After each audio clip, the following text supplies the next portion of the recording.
Well, as I promised you that I'm gonna be back, I'm back. And we are here to bring you the third video of the day. Arsenal out of Gyokeres transfer race as given to us by the court offside. Something that won't really sound as music to ears of very many Arsenal fans. But this is what you're really getting you. And you know what the theme of this channel is. We get you news and you react to it, you know. And I've gonna hate to see very people say, what are you saying that? Why are you saying that? I'm like, it's not my source. I've given you the source.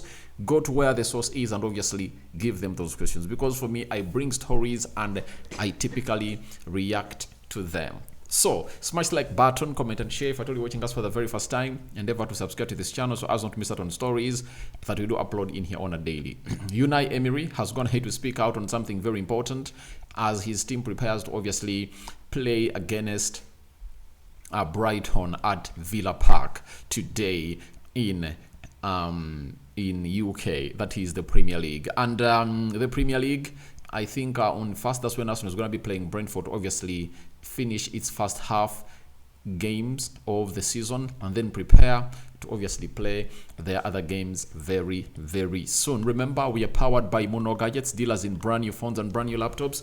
And if at all you feel like you want to really get in a used phone and a used laptop from the United Kingdom, call them on +256 70 99 88 665 and the rest will be history. That is Mono Gadgets for you. They also have affordable smartwatches that you can as well have before this year comes to an end. Please enter 2025 with a new gadget coming in through from Mono Gadgets because they are really doing great to themselves. Now, Court Offside has come up and obviously put out this article, and it read that Arsenal have given up on their pursuit of Viktor Gyokeres.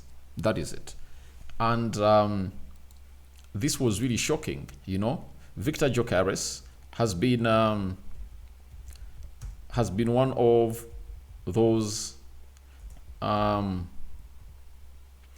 players that Arsenal has always gone ahead to look at, you know, and in so doing, Arsenal have gone ahead obviously put in a very big shift of what to do and what not to do for Viktor Gyokeres, because last season he was all over the park and they never signed a center forward. They wanted to go in for Benjamin Sesko, but it never really went on as planned.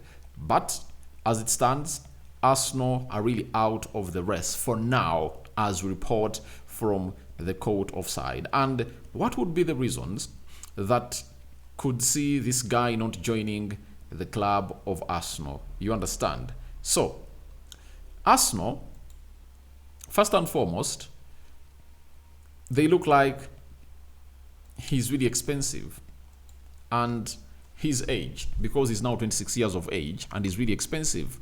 And the big question is, does Arsenal need a least experienced striker or an experienced striker? I think now the level at which Arsenal has gone ahead to go to, it's getting in finished articles. And I really understand that Viktor Gyokeres can be one of those that can come in through at Arsenal and obviously change things around, provided they really create lots of chances for him. Because Arsenal has had that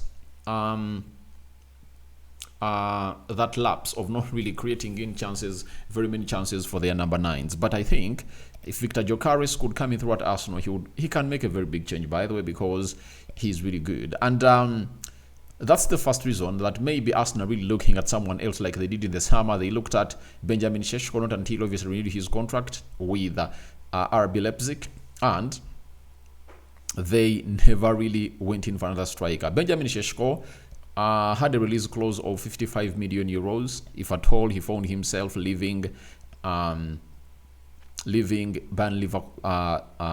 Leipzig by then. But as we speak right now, his release clause is around, I think, between 60 and 75 million euros.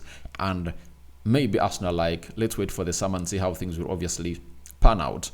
Then the other reason is the shrinking of this striker.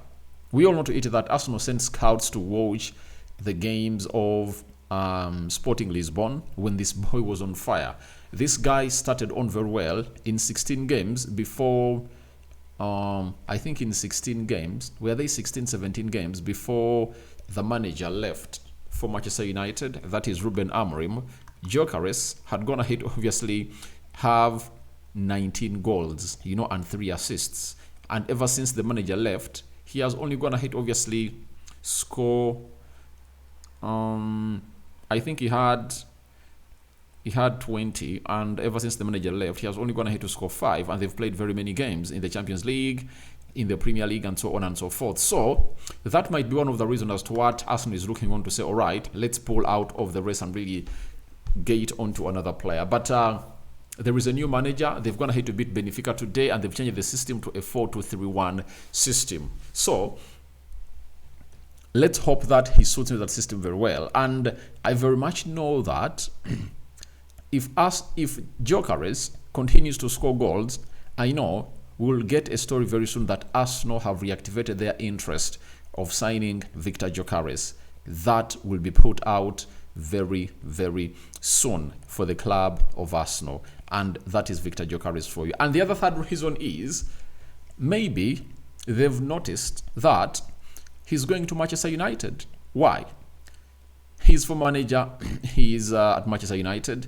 That is Ruben Amorim. And Ruben Amorim in the summer might be looking out for a striker. And Ruben Amorim promised everyone that he won't go to Sporting Lisbon in January and sign a player, And maybe Arsenal are also not looking into signing in a centre forward during the January transfer window. And they're looking out for other players like left attacking midfielder to obviously get into that Saka position, and maybe look out for another player, in a different position altogether for the club of Arsenal. You understand? So that is also another factor that I've gonna have to note down here, that it might be one of those that are really keeping out, that are really keeping the side of Arsenal out of this race, because they note it that the player is 100% ready to obviously join his former manager. And why is it hard for Arsenal to convince this player to join them if Amorim wants the player? Because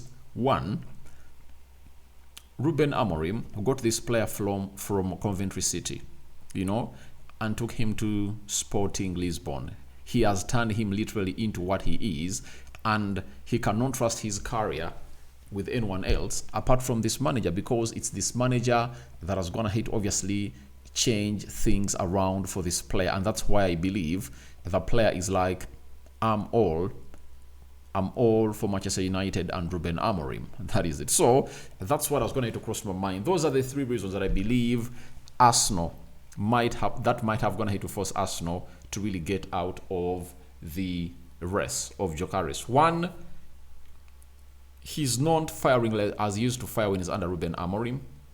Secondly,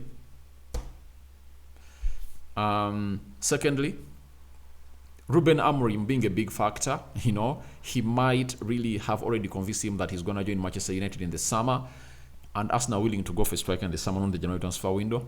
Then, thirdly, Arsenal might be looking at other strikers like Alexandra Isak, Benjamin Šeško, which other striker? There are very many strikers that are being into the club of Arsenal. You understand? So you never know what is really going to happen for the club of Arsenal. We wait for their scouts. Lacunias have also gone ahead to be linked to Arsenal, and they're really doing a very beautiful job in there for you. So I think that's the reason that those are some of the reasons I've gone ahead to give you, and I don't know whether you can obviously agree with me or disagree with me, because this is a game of opinions, and I'm welcoming your opinions too in here onto our beautiful channel as far as this is really concerned. So,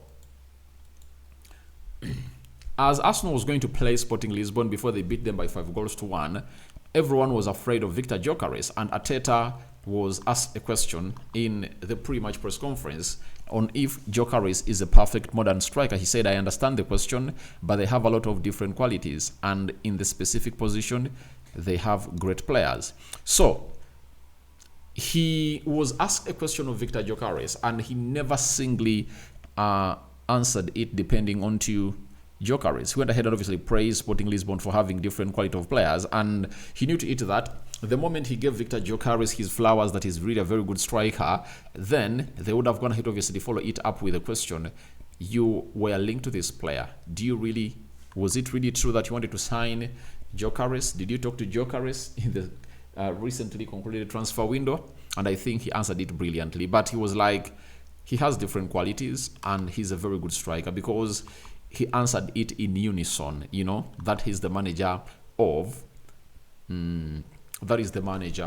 Arsenal, and that is Mikel Arteta. So let's leave the story of Viktor Gyokeres there and let's get into the man who is really going to be playing Brighton today at the Villa Park. And remember, he was the former manager of Arsenal and it's the manager that this man replaced. And when you look at the Premier League table, Aston Villa is 9th with 28 points. If they win, they'll go to 31 points. They'll displace Newcastle and Fulham and Bournemouth. If at all, Newcastle fails to win against Manchester United. Fulham has already played and they're having 29 points. So we wait and see how this happens when they're playing against Brighton. Brighton is one of the stubbornest teams that you never want to face off into this kind of day. But I tell you, Unai Emery is one of those gaffers that he has almost all his big guns back. You know, Mings is back, Boba Kamara is back, Sidwell is back. So looks like his squad is back to shape and it can give him a very huge competitive edge to obviously tussle it out for Champions League football. Now, Unai Emery has come out and said, Villa Park is where we have to feel strong with our supporters as well and comfortable and keep being consistent there. At home, we have to keep trying to be consistent like the last matches we did with our supporters. So he's like, this is where they're supposed to feel well and comfortable when they're playing against any team. And by the way, every manager worries when he's really going to be playing against Brighton because for Brighton, they have no respect for anyone. I tell you, Brighton has no respect for anyone. You know, if you know any team that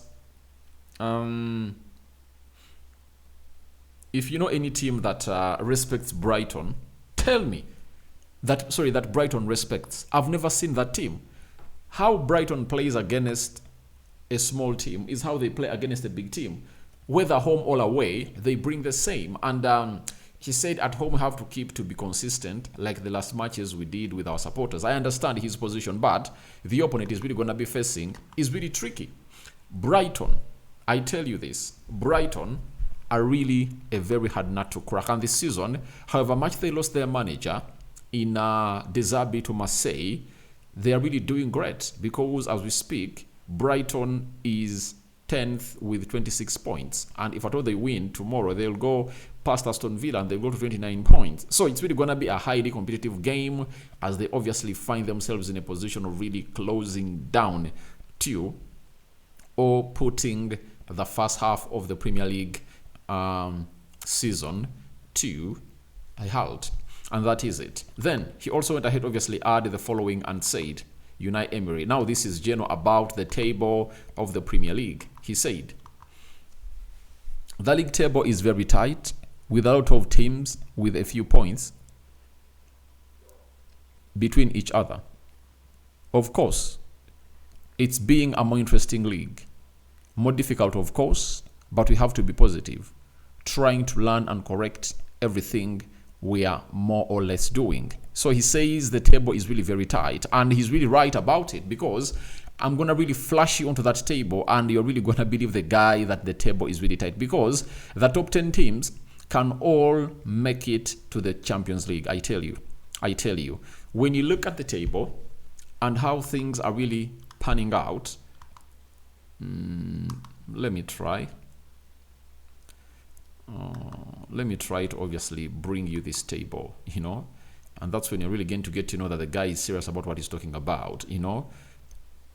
I think Liverpool is the only team that looks like he's safe where it is, but I don't think that if Arsenal win tomorrow, 9 points are really guaranteed for someone to brag that he's really going to be winning the trophy, you know, because a one slip in a wrong direction, I tell you, it gets back to 6, you know.